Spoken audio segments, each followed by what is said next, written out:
Hey, sister. There's 50 grand in this case. Could you tell him that? Mr. Gentry's very busy. You'll have to take your turn with the rest.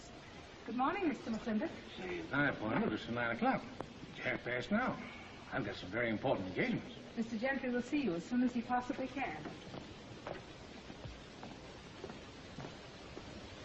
Mr. Gentry, hadn't you better see Mr. McClintock? He's breathing hard. Mr. Moran seems to be quite anxious to give you $50,000. Madam's dog is getting nervous, and you've got to be in court in half an hour. Fascinating. Those insects. The so-called human race. They don't look like porch climbers, murderers, and wife-beaters from here. You wouldn't think those harmless-looking little doodle bugs were full of greed and lust and all the 7 deadly sins. Now, I often wonder, Miss Keeley, why people go on living. Intelligent people, I mean. Shall I send out for some bicarbonate of soda? You haven't much time for moods this morning. You've got to be in court, you know. I don't want to go to court. Now stop it. You'd like it, wouldn't you, if they sent that nice Mr. York to the electric chair simply because you had a little stomachache at the wrong time? I wish, Miss Keeley, you would stop referring to my philosophical flights as stomachaches. As for that nice Mr. York, the electric chair is much too good for him. I don't know why I took the case, except it was so completely hopeless. Mr. Gentry, you've got to make your closing speech to the jury this morning. Always saving somebody's life.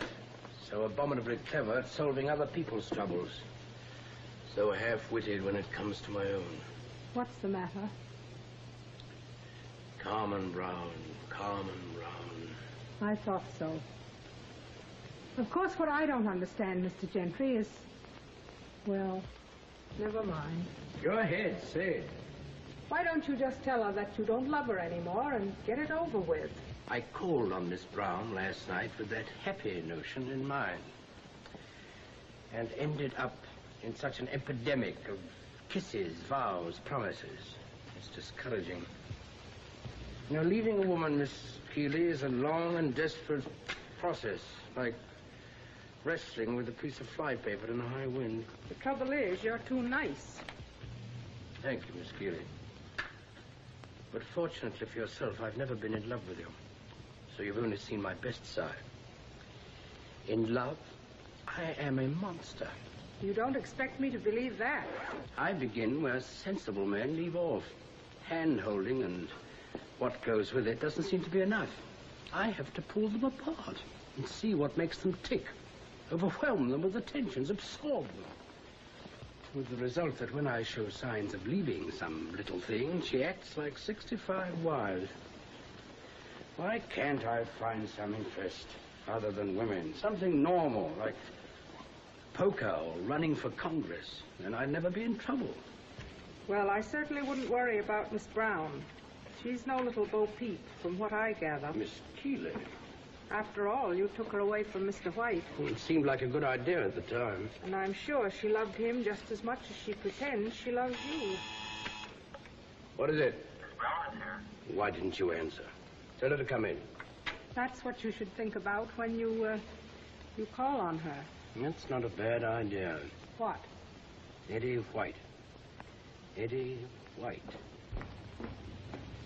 Hello, darling. Oh, hello. What are you doing up and around at this hour and in my office? Don't be late for court, Mr. Gentry. You forgot something last night. What? Your lucky piece. That old Mexican peso. You're going to need it today. Well, you didn't have to get up and come tearing all the way downtown just for that. You know you would have lost the whole case without it. Probably been run over, too. I gave you that to keep, not to leave around on couches. You're a superstitious little savage. Now, you run right back home and finish sleeping, my dear. Oh, I hate you when you call me my dear. My legal side is entirely without passion. And, darling, I am very late. Don't you love me this morning? Yes. Order, please. Silence. And, gentlemen, 4 reputable men have sworn they were with the defendant between the hours of 2 and 3. William Cormack was murdered at 2:35 that afternoon. We know that a bullet from the murderer's gun hit the clock in the hall and stopped it at 2:35 p.m. There is the clock. It speaks to you. It says, William Cormack was murdered at 2:35. Who put that bullet there? Why wasn't it discovered by the police until after Mr. Gentry was retained in this case? A fair question. You gentlemen saw the police lieutenant who searched the apartment, that pearl among detectives, Mr. Lieutenant Norton. You may remember that when I put him on the stand, he didn't know what day of the week it was. And as for his powers of observation, I closed my coat and asked him to tell you what color necktie I was wearing. Listen, you pup, Your Honor. Are you going to allow the state's witnesses to be ridiculed in this manner? An innocent man's life depends on whether the state's witnesses are credible or not, Mr. District Attorney. Make your points in your rebuttal, Mr. O'Brien. That clock was the only witness to the crime. Gentlemen, if the criminal negligence of the police had not been exposed by the discovery of that bullet hole, an innocent man might have been sent to the electric chair. Who can say that Providence does not watch over the innocent? I am allowed 20 minutes more. I could bore you with a ranting resume of the state's preposterous case, but I am unwilling to deprive you of a rare intellectual treat, Mr. O'Brien's closing speech. That is sure to be a performance you would pay money to see in the theater. A little lacking in logic, possibly somewhat shaky on fact, but melodrama, oh boy. And while he shakes his fist and pulls his hair and calls on you in that dramatic voice of his, the state demands that you deal out death to this ruthless murderer, this monstrous being. Your Honor, what kind of a farce is this? If learned counsel for the prosecution uses that tone of voice, why can't I? Gentlemen, while the state demands that you send this devoted father and husband to the electric chair to burn, I ask you to do only one thing. Keep your eyes on that clock.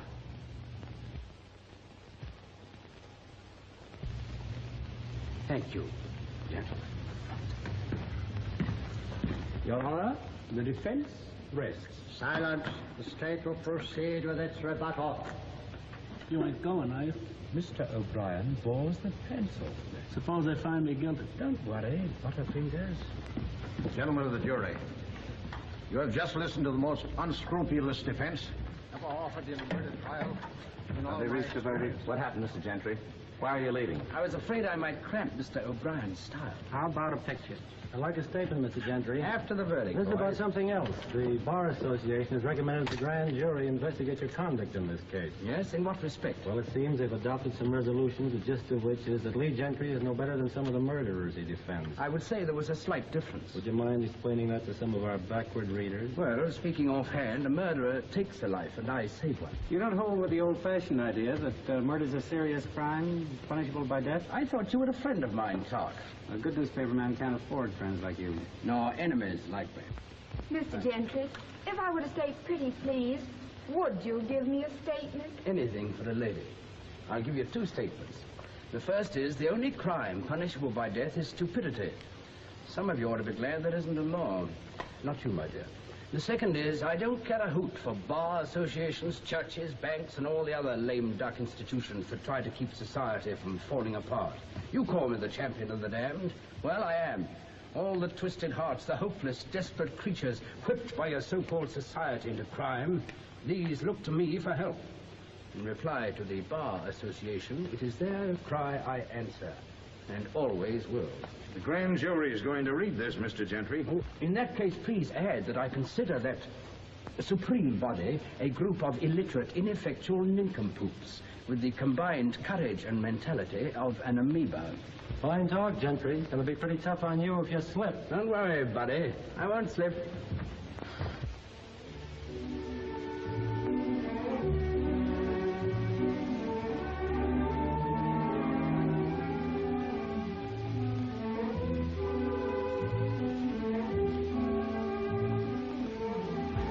Sorry I'm late, Kitty. I cut my hour to the jury to 10 minutes. All for you, dearest. Order for me a meal, something light and a double martini. What about you, darling? What's the matter, sweet? Headache? That's very becoming. New powder, darker shade, isn't it? Waiter, the flowers. Coming, Mr. Gentry.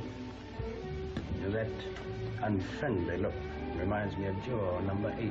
I had a nasty time with him.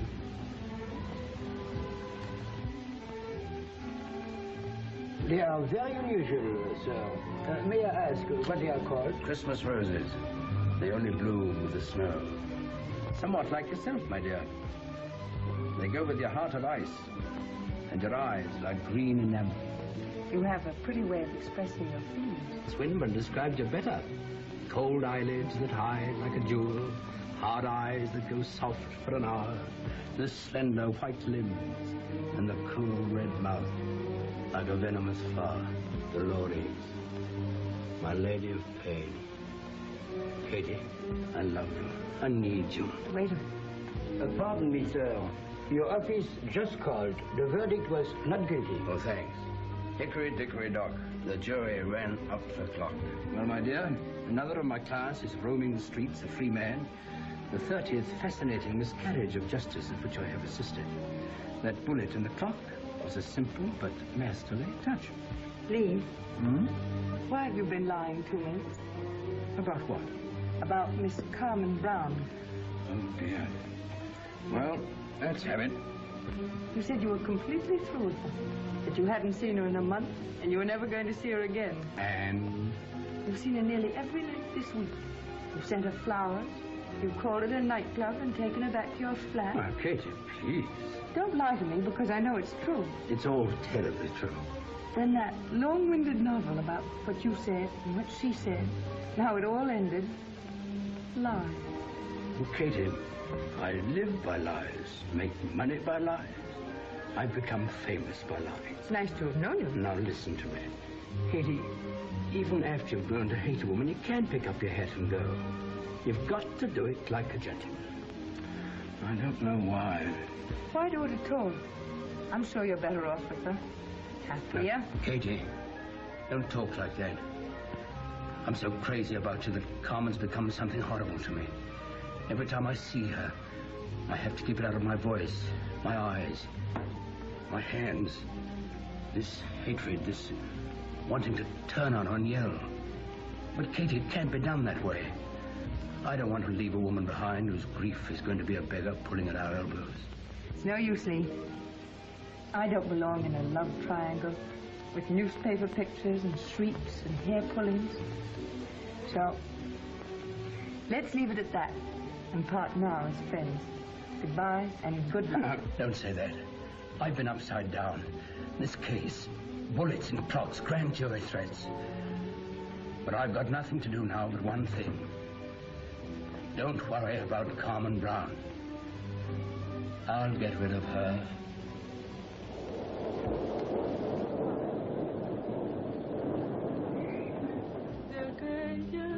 Casita tan blanca y bonita, qué triste que está.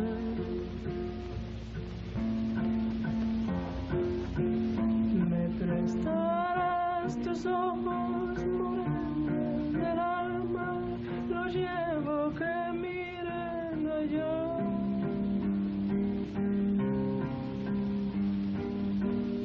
La casita tan blanca y bonita, qué triste que está. Los potreros ya están sin ganado, toditito se ha acabado. Ay.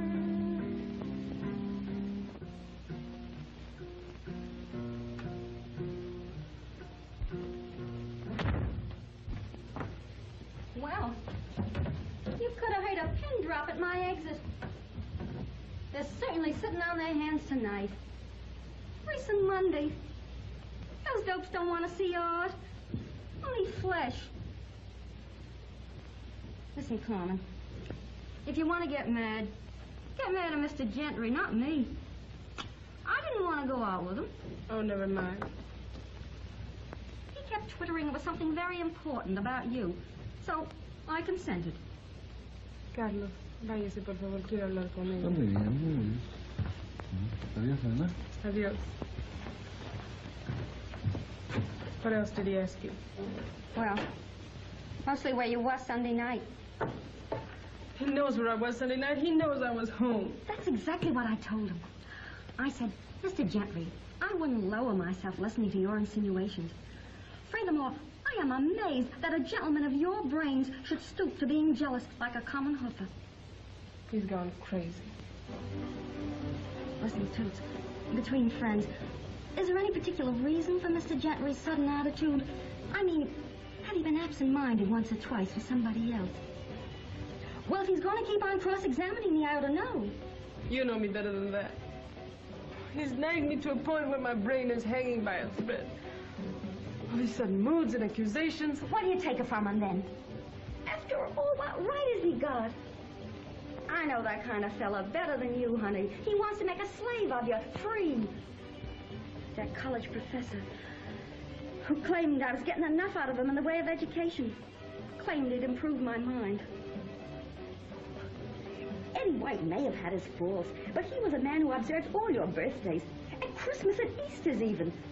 Whereas I have yet to see the slightest token of regard for Mr. Gentry, except that photograph.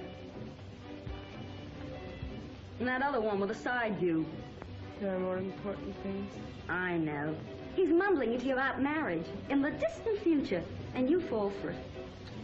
Carmen, you were the smartest girl I knew once. He's never been like this before. He upsets me so I don't know what to do. I'll tell you what to do. You give Mr. Snooks the lawyer the air before you lose all your character and turn into one of these housewife types. I'm telling you from the heart, honey. I know men inside out.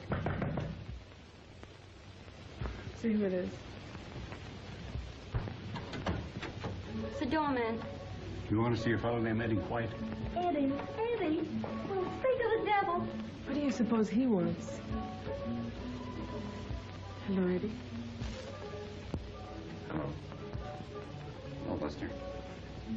Well, if it isn't Mr. White.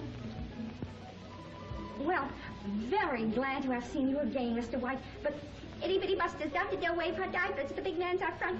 See you later. So long, Buster.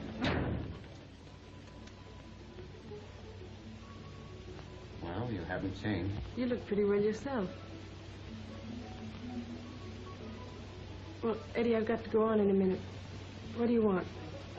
Nothing. Not a thing. I guess I must have made a mistake.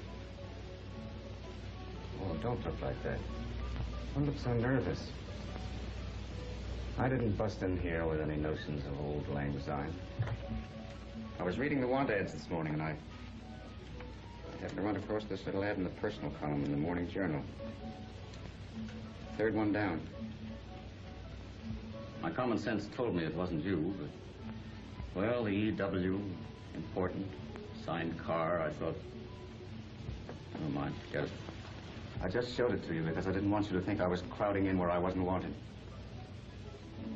You know, I said once I never wanted to see you again, and it still goes. And the rest of the things I told you when I walked in on you and Mr. Gentry, that still goes, too. Are you really down to reading the want ads, Eddie? What's it to you? That vignette that was always breaking down. You didn't lose everything. Yeah. You sold out just in time, kid. Well, so long. Eddie, wait. I know how you feel about me. I don't blame you. You can keep on feeling that way. That bracelet you wouldn't take back once might come in handy now. It's no good to me. I can't wear it. The reason. No, thanks. I haven't gone in for charity yet. But it's yours, Eddie. You bought it. I hate to see you like this. Honest, where can I reach you? You're on next, Miss Brown. Let me send it to you. It'll make me feel so much better about everything else. Bread on the waters, eh? Okay, Santa Claus. 612 West 59th Street. Thanks. I'll send it to you. 612 West 59. Thanks, Carl. Goodbye.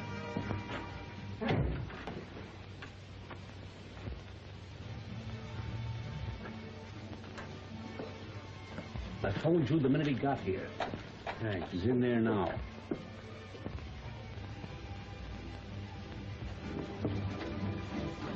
Well, Eddie White. I'm quite a stranger. Hello, Gentry. Renewing old acquaintances in the theater. In a way. I was just calling on your girl. No need to be so tough about it. Did you put an ad in the personal column of yesterday's journal? No. Why? Do you mind if I roll one, too? I used to be able to do this with one hand. That's all. Still living at West 59th Street, Eddie? 612. Why? Well, I hate going down the years as the Spaniard who blighted your life. What do you say we shake hands? What I hear, you need friends. Maybe something I can do for you sometime. There's only one thing you can do for me, Gentry. Give me a chance to slap that smirk off of your face. Just once. Yes? Better get over that feeling. There's your ad. Hey, what's the idea? Come on, throw that. Get him alone, boy. I can take care of him.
Buenas noches, muchacha.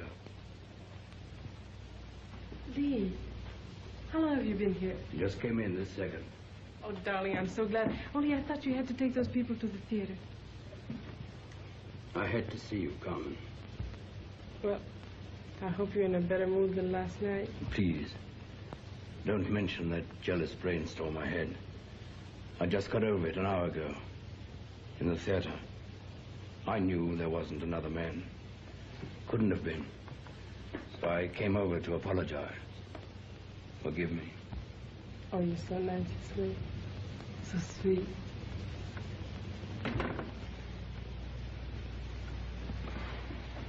No kiss? Lee, what's the matter now? Forgive me. My analytical mind again. What's it working on now? I kissed you too soon. I didn't kiss you soon enough. I turned my eyes away. Oh, you're driving me crazy. You said something a minute ago. I said something? Why did you ask how long I'd been here? I was surprised to see you. Surprised or frightened? Oh, no. We're not going to have that all over again. There's no reason. Oh, yes, there is. You forget it's my business to see through people. Their attitudes. Their acting.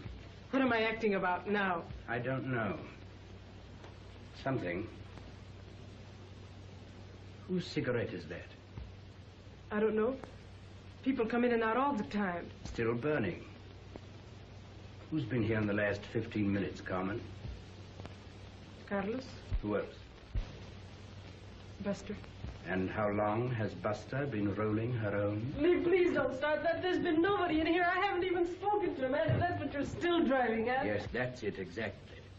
Why don't you tell me the truth? It saves time. There's something on your mind. I've known it for a week. I've heard it in your voice. I've seen it in your eyes. It's there now. What are you trying to get at? The name of the lucky fellow who hangs around here while you're getting dressed, while I am supposed to be tucked safely away in some theater. You can't insult me like that. I won't let you. Let's see. Who do I know that rolls his own cigarette? Eddie White. And I came here to apologize for my stupid suspicions. Eddie White. Of course, he's come back. You're seeing him again, letting him make love to you, stir the ashes, waken the old ember. Please stop it! What have we here? An address, written in lipstick. Exhibit B. Whose address is that? I don't know. May I refresh your recollections, Miss Brown? Eddie White, my amorous predecessor, was in here.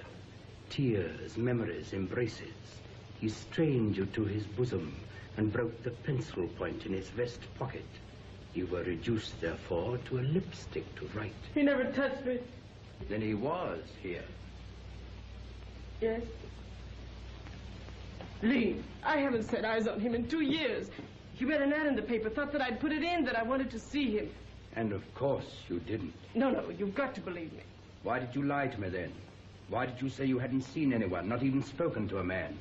I didn't want to tell you. You've been acting so crazy lately. And Lee, he stayed only a minute. Buster was here all the time. Ask her. I hurried him off. I swear to you, I've got no interest in Eddie White. He's dead. Dead. Your handwriting. You were afraid he'd call on you, so you thought you'd go to him. That's not true. Well, it's poetic justice. You did it to him, now you're doing it to me. Once a two-timer, always a two-timer. You can't talk to me like that. Why not, my pretty cheat? Get out of here. I'll get out. Dirty-minded fool. I'm sick of listening to your filthy accusations. Never mind the epithets. You don't have to swear at me to get rid of me. You and your two-timing little chorus girl's heart. I never want to see you again. Never, never as long as I live. Get out before you drive me crazy. Get out. Goodbye, cheat.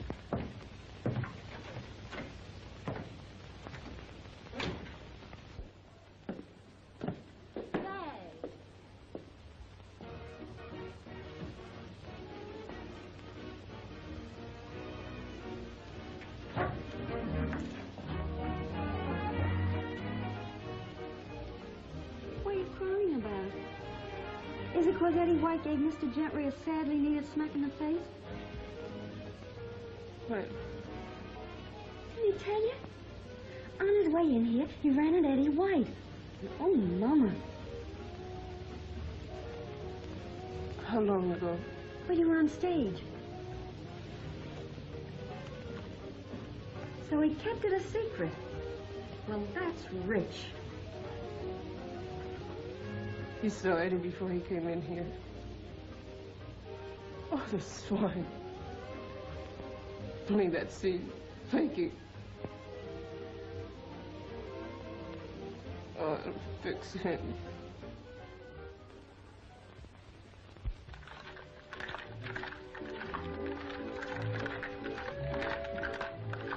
Are these all law books? Yes.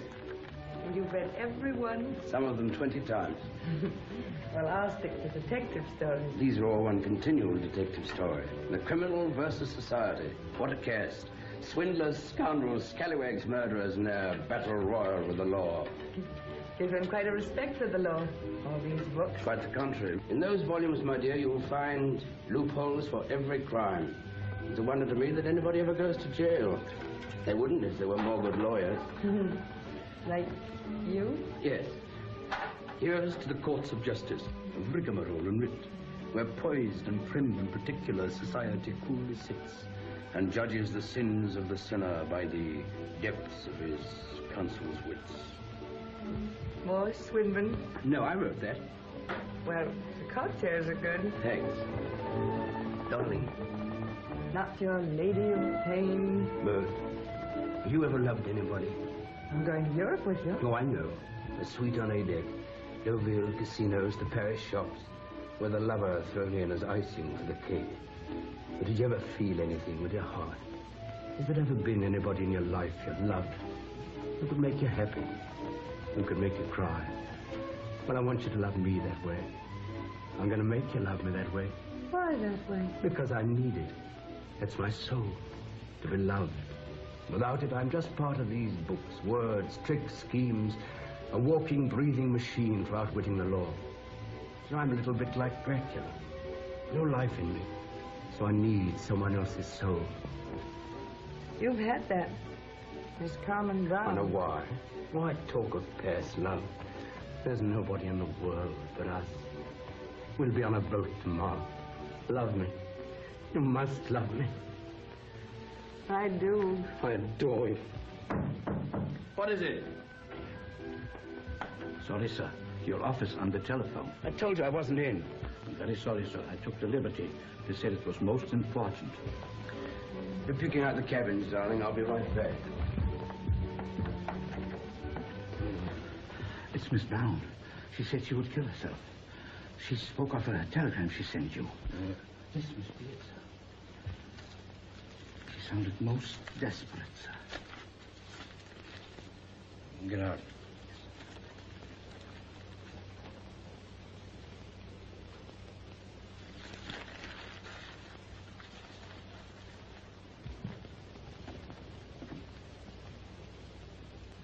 Hello, Carmen. Oh, Lee, what are you trying to do to me?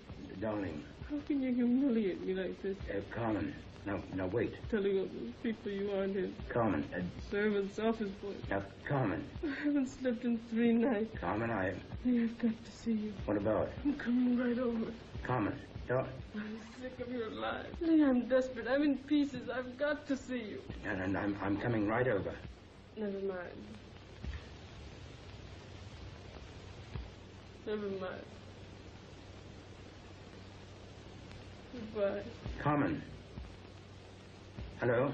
Carmen. Hello.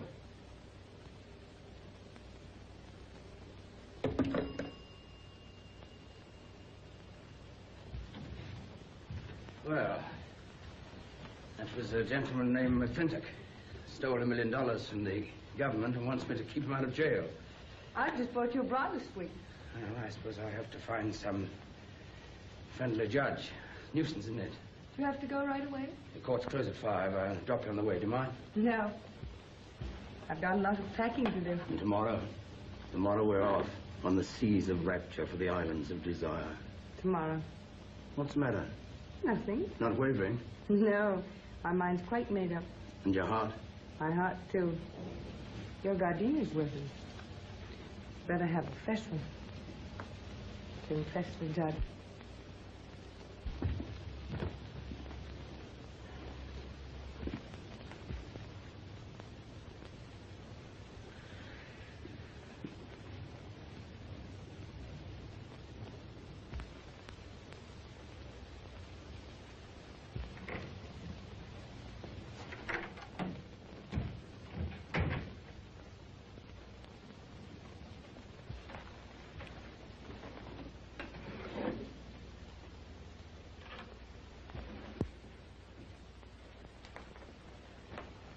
Who is it?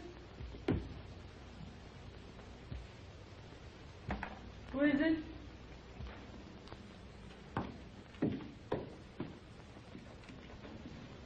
Well? I'm delighted to see you in such good health. A little too much rouge, perhaps, for to leap out of the window. Well, just what was your plan? Your telegram was a little vague. Lee, I'll be waiting here until 4 o'clock. If you are not here by then, the comedy is finished. Carmen. You should have signed it Pagliacci.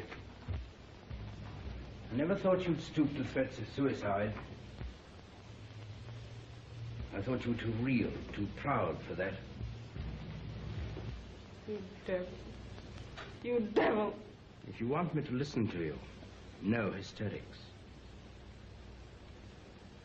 So clever, aren't you? I can't believe that anyone could be so low. I can't believe it. I can't believe it. Stop that yelling.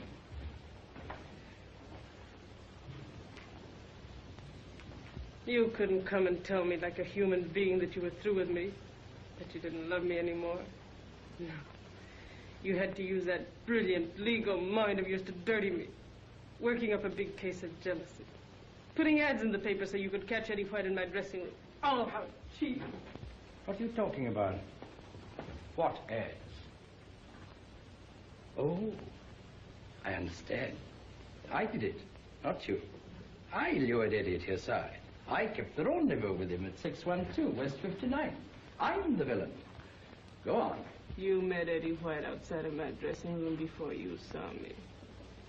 You talked with him. That's not even worth denying. Buster saw you.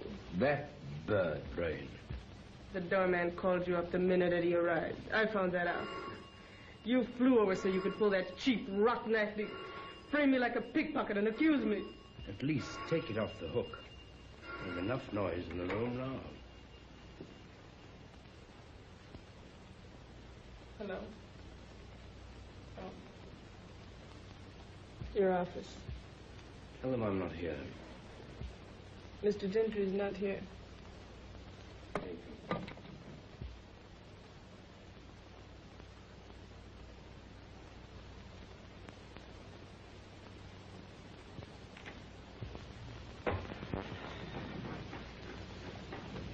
We've been in love for 2 years. It's been more than just an affair, hasn't it? It's been so sweet. Loving you wasn't enough. You wanted me to adore you, to be your soul. I was. I am. You can't leave me now, Lee. Tell me the truth. There's nothing to tell. Oh, yes, there is. You wouldn't have tried to hurt me like this unless there was some reason. You're too nice for that. Oh, no, please, Carmen, let's not torture each other. Lee, tell me about her. Who? If you told me about her, I'd have a chance. Give me that chance. Nobody, I tell you. Now stop it, Carmen. You've been lunching with her at the Royal Hotel. The orchestra leader plays her afternoons. He saw you. He's a liar. Cheap little blonde. Empty as a paper bag. All she wants is what you've got, not you. Lee, you can't love a woman like that, not you. What are you talking about? Katie Costello. I'm not going to listen to any more. You're going to her at the Royal Hotel. Well, go on. Go to her. I'm going too. You're not going near her. You're in love with her. Yes. I'm telling you my right name finally. I love her. I love her. And I'm leaving you. I don't want to live. I want to die. They'll fix you for it. They'll find me dead and fix you. I loved you. I was good. You fooled me. You fooled me. You're not going to do anything, do you understand? Now, don't behave like an imbecile. I've got it, and I'm going to keep it.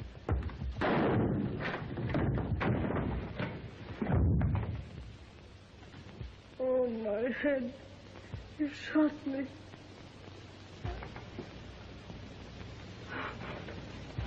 Go ahead.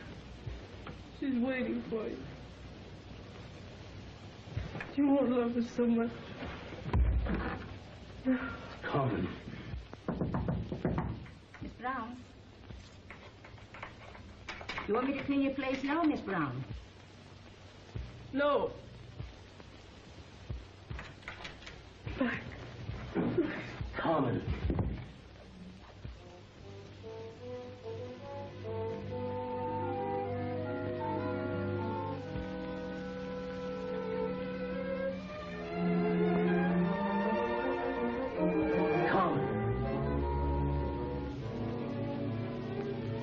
Come on, Gentry. Let's have the truth. Accident, eh? You know you were leaving her for Katie Costello. Murder. Premeditated murder in the first degree. Murder. You had tickets on the boat. Carmen tried to stop you. You killed her. Gentlemen of the jury, a clear case of premeditated, cold-blooded murder.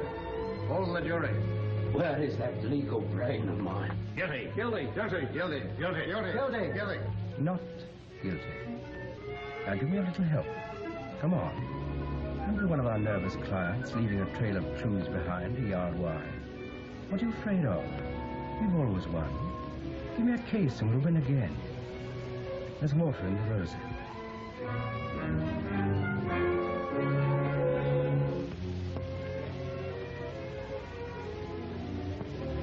You gave Carmen that little plaything. We'd better take it along. About the clock. It was a good witness for Mr. York. You don't have to put a bullet in it this time. Stopped at 4:15, the exact moment of the murder.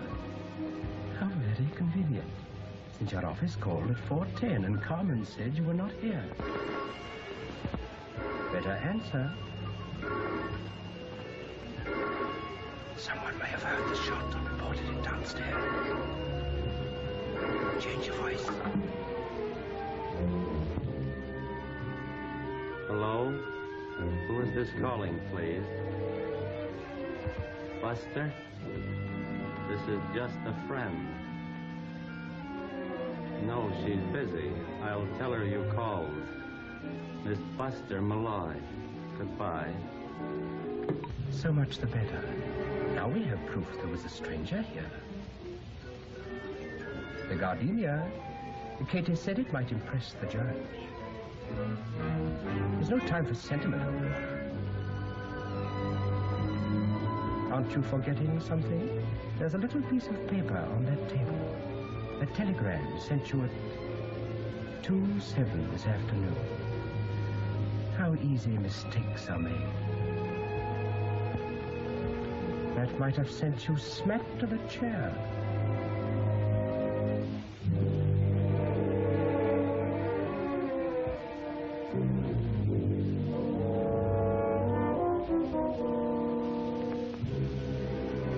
It's working.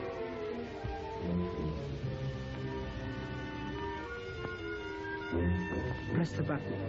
Get the elevator boy out of the lobby. Now down the stairs.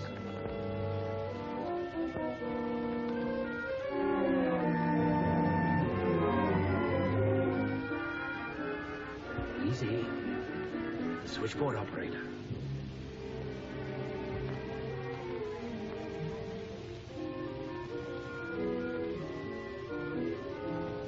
You'll have to wait till somebody leaves.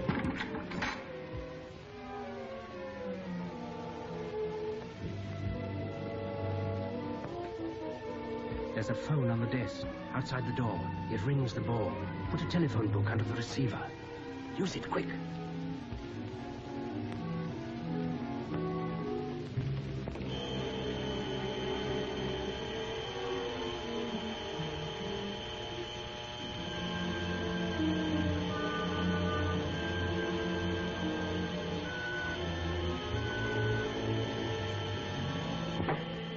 Now we face unseen dangers, the unpredictable witness, the aimless human stray in the window on the street who saw the defendant leave the scene of the crime.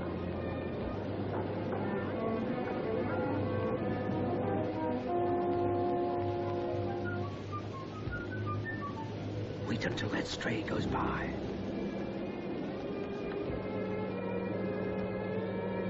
Now let's see where we were between 3 o'clock and 4:15.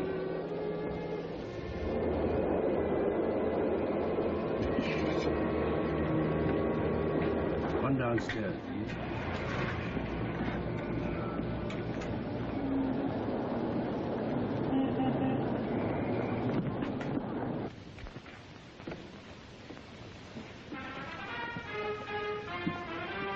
Usher.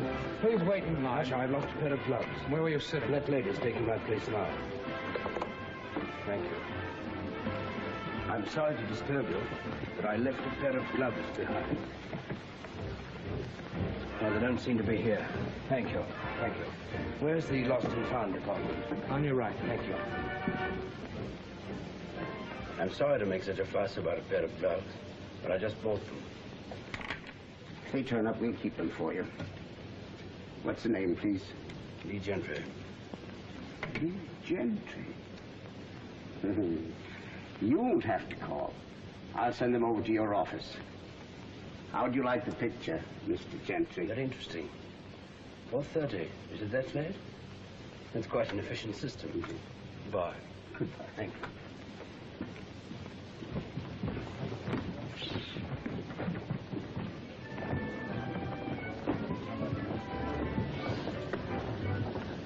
Give me a Panatella, will you please? Panatella, yes. Yeah. Got some matches. You bet.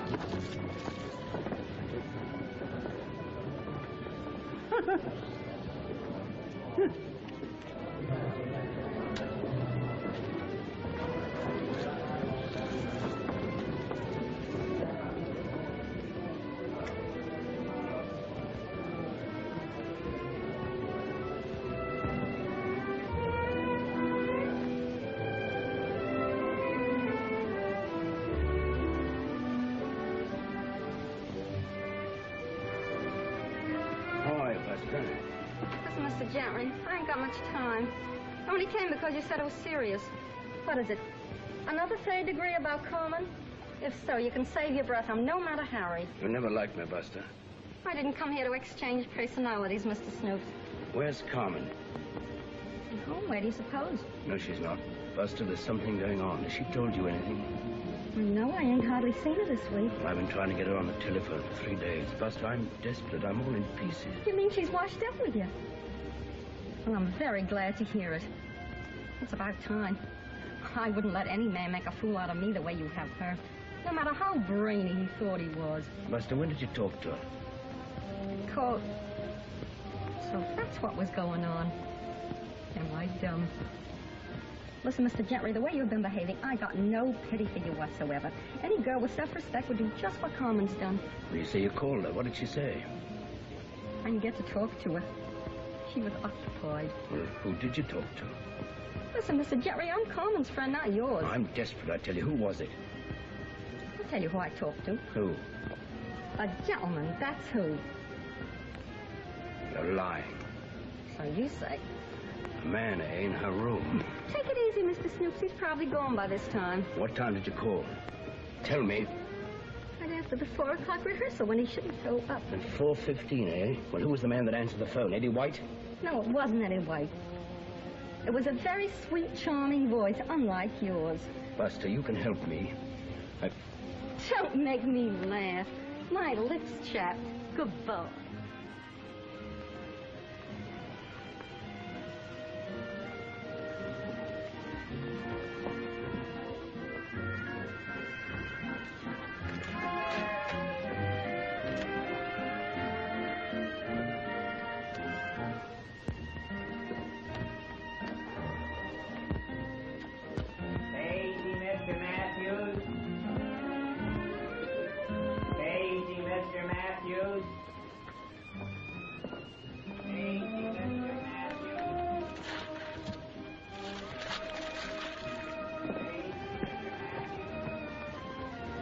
I beg your pardon.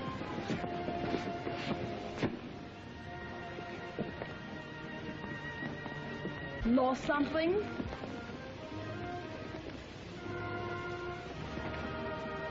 I dropped it somewhere else. I remember now. No, Mr. Gentry, she doesn't seem to be in. In case Miss Brown comes in, tell her to wait for me. I'm coming right over. Hey, Gentry, just a minute. Just the man I want to see. Hello, Bart. What's the matter? I never saw you afraid of a district attorney before. I'm in a hurry. Well, I won't keep you long. Only 3 or 4 hours. What's this, may I ask? The grand jury wants to ask you a few questions. You didn't think you were going to get away with that manufactured evidence about the bullet and the clock that you introduced at our last meeting. I took the trouble to present the matter to the proper authorities. I see. You know, you sometimes make up for your stupidity as a prosecutor, Mr. O'Brien, by these outbursts of civic virtue. However, the grand jury will have to wait till tomorrow. I have an appointment. I know what day of the week it is this time, Mr. Gentry. Friday. This is a subpoena. And you're served right here and now. Call a cab, Lieutenant. I have a car outside. A big blue one. Not the wagon, I hope. That may come later. Do you mind driving down the way of 49th Street? I have an appointment with the lady. I'd like to make my apologies.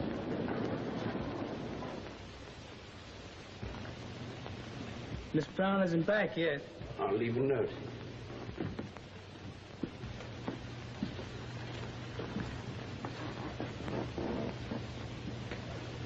There's a telephone in the office. It's more private there. This'll do.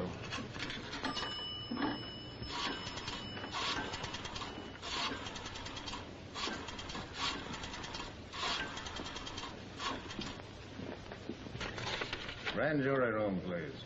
O'Brien speaking. Oh, Franklin? O'Brien. Can you get to that Gentry Manor tonight? I just located him. Yeah, okay. Be right over.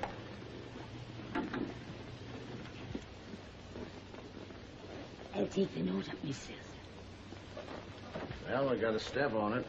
Okay. I've dropped something. It rolled over there. My lucky piece. More this way, I think. It went through the door. You're crazy. I heard it. I've got it. So it was behind the door, eh? You heard it. Thanks. And what's more, you've got a green tie on.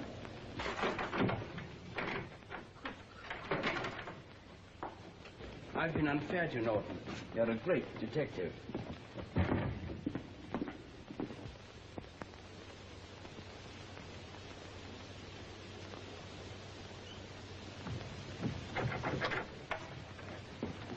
Is that all, gentlemen? I think so. Well, better luck next time, boys. Well, this was nice of you, Miss Keeley. I was so worried about you. Oh, come along. Think they would indict me? It was the Bar Association passing those resolutions. Your own profession. It isn't worth it, Mr. Gentry. Can't you give us this sort of practice? You could be anything in the world you wanted. Well, thank you for liking me, Miss Keeley. You're the nicest man I ever knew.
What are you staring at?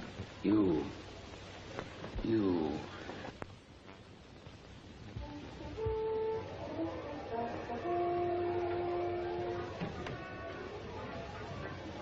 Was I knowing, darling? No. Do you like my dress? I don't know. What's the matter, Lee? Nothing. What is it? Can't you hear them? What? The Furies outside the windows, scratching at the panes, howling. You going crazy? I don't know. I'm afraid you're making me angry. Lee, I'm not used to being treated like this. I'm not one of your chorus girlfriends. Nor am I any cheap little Carmen Brown. Don't say that name. Why not? Has she become sacred in the last hour? She was good. I killed her. What are you talking about? I killed her. This afternoon. It isn't truly. Lee! I killed her. That's what you meant when you told me you'd get rid of her. Katie. And you could come here to me? Katie. Don't touch me. Nothing would happen. There's proof that it wasn't me. A courtroom full of proof. Oh, why did you tell me? Why didn't you... You might have said something without meaning to about my getting rid of her. Now you won't see anything. I know your tidy soul. Katie, we'll go away. We'll forget. We'll be happy. No, you're horrible. Horrible. Darling, Katie. Katie. Oh, Katie, it was you. Katie, I love you. I don't love you enough. Katie, pretty man. Katie. Congratulations, my lovesick client. Why not smile at the irony of this little scene? The lovely lady for whose sake you committed murder, the motive, walks out of your life and makes your case, as always, perfect, complete. Leave her alone. Let her go. It's a delicious case. Watch. Your Honor, gentlemen of the jury, we have traced my client's steps minute by minute on the day of this horrible crime. We know, you know, the state knows who murdered Carmen Brown. A man with a pleasing, a charming voice, utterly unlike the defendants, who spoke to Miss Malloy a few minutes after the murder. A gentleman. There is one great fact of evidence against my client on which the state has pounded again and again. That he was jealous of Edward White. Gentlemen, it is true. But he was jealous of the wrong man. And that man stole into poor, faithless Carmen Brown's room that afternoon and murdered her. In a twinkling, the police, with their customary genius for error, had made up their minds. Who was the guilty man? Lee Gentry. And where was this guilty man when the news that Carmen Brown lay dead came to him? Sitting in the El Bravo Cafe, his heart hungry with love, waiting for his Carmen to come out dancing that he might smile at her, win her back, whom he thought he had lost to Edward White. Waiting. Waiting. Only hurry.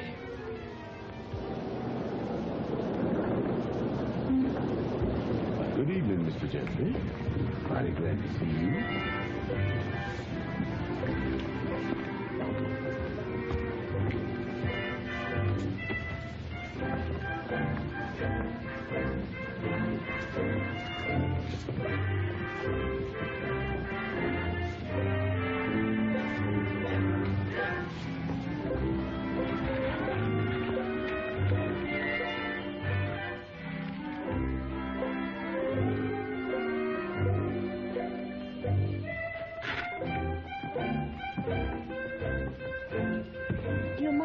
Half an inch, if you please. Oh, yeah.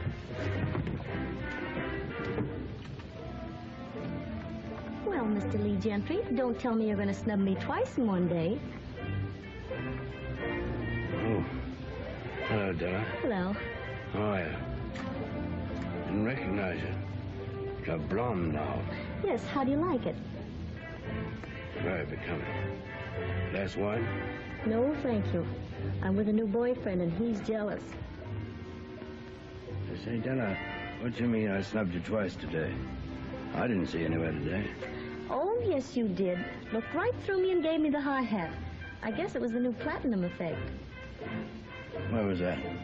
In front of the Palace Theater. Where? Why, yes. I was waiting for the boyfriend in the lobby. I didn't recognize you for a minute. You had your face covered or something. I thought, uh-oh, Mr. Gentry's being naughty, meeting somebody after school hours. Better be nice to me or I'll tell Carmen Brown. I didn't see you. About 3:30, wasn't it? 3:30 my eye. It was 4:30. Better get your watch fixed. Well, Smarty, it happens I had a date with a boyfriend at 4:30 and broke my neck to get there on time. You're mistaken. Leave the Palace Theater at 4:45. I'll say you did. You came bouncing out 10 minutes after you went in while I was still standing there. You're crazy, Della. Well, I could swear it on a stack of Bibles. Ask the boyfriend. I said to him, well, there's in again, out again, Finnegan. We figured you'd been stood up. may have seen me coming out, but she never saw me going in. Why, you had your handkerchief in front of your face just like it is now. And, let's see. You were wearing that same speckled tie. That's a lie. Well, it's none of my business, I suppose, Mr. Gentry. But I don't care to be called a liar. No. Now, Della. Della, listen to me. I want to talk to you. I don't wish to be insulted. If you have some reason to say you came at the Palace Theater at 3:30 instead of when you did come there at 4:30, it's all right with me. I don't see what you're making such a big situation of it for. I don't care what you're up to. I'm not Carmen Brown. Darling. Darling. How's Carmen? Nobody comes, sir. The doc's in there now. What did he shoot her for? He's jealous. I heard she was two-timing him. Oh, Carmen, you're crazy. Come on, break it up here, you kids. Break it up. Come on. Can't we see her? Just for a minute, Billy. Have the cops got Gentry yet? Come on, scram. You please, Mr. Valeo, things have to be all right. Hop down and tell Pancho to cut out the music for her spin. We don't want her falling on her nose. No, you're talking to him, Cole. All he cares about is the story in tomorrow's paper. Listen, Doctor, she was unconscious for 3 hours. Carmen, you can't go on. Well, how is it, kid? I ain't going to let her go on. That's all right. Why won't show at all? Supposing she breaks down and faints. There's no particular danger. No concussion. Go away, everybody. Let me alone. He meant to kill her. He thought he'd done it, too. Come on. He had me over there trying to frame up some kind of an alibi. Talk about liars. She wants to do. Carmen, please don't go on. Don't worry about me. Dancing is good for me. Cheers me up. Well, what's going on here? He's drunk or crazy or both. First he calls me a liar, then he begins mauling me, telling me I should go with him and get a lot of diamonds and fur coats. Oh, he did, eh? Now, you keep out of this, wife. This is between me and Della. Who are you? Don't hit him, Eddie. He's drunk. Yeah? He wasn't drunk the last time he spit between me and a girl. He wants to do it again, eh? Come on, sweet. Let her go, you punk.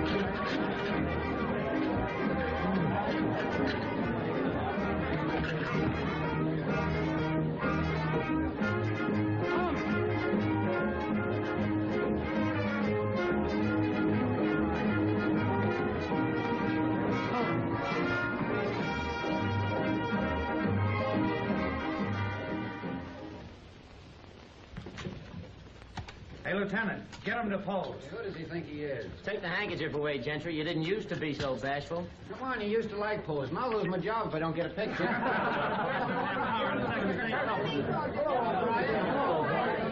Wait outside.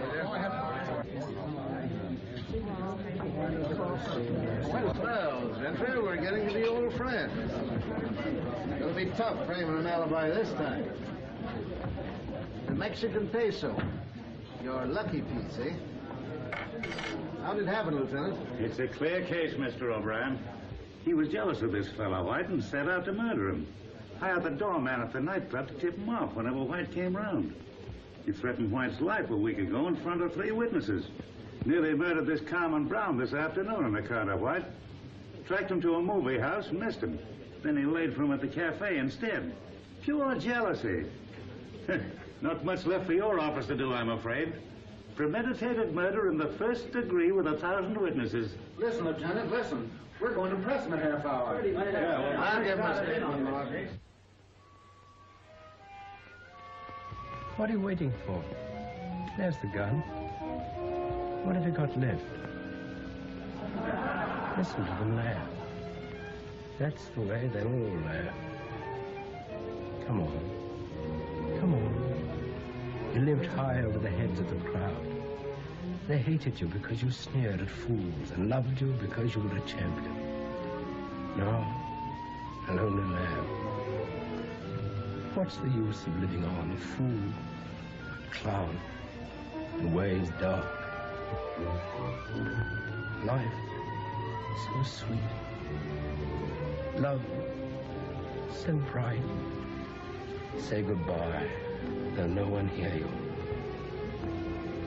Let us say Lee Gentry was a coward. But we know better. Stop trembling. It won't hurt. Not as much as the chair.